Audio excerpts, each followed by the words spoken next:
What's up guys? Welcome again to another episode of Door Gym. So nag-absent cardio nga tayo yesterday. And syempre ito yung mga workout na ginawa natin.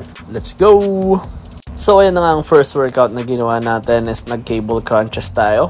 At ginawa natin yan for 16 reps and 3 sets. So mas solid nga siyang gawin guys kesa dun sa ordinaryong crunches dahil hindi nga sumasakit yung likod natin pag ginagawa natin to. Next workout naman na ginawa natin is nag-Russian twist naman tayo.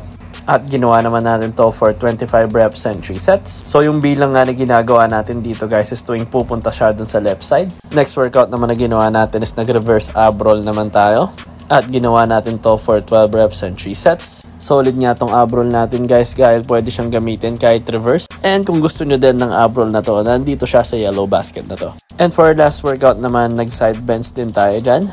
At ginawa natin yan for 10 reps and 3 sets for each side. So solid na workout din yan guys para sa obliques natin. At after nga din ng abs workout natin, syempre nag-cardio din tayo dyan. So ayan nga, nag 5 kilometers run din tayo. So napaka-solid nga na combination yan guys ng abs tsaka ng cardio. Dahil nga mas efficient yung pag-burn ng fats natin and therefore mas magiging visible yung abs natin. At higit pa doon, talagang mas makakatulong siya para sa core stability na rin. Follow for more. Bye-bye!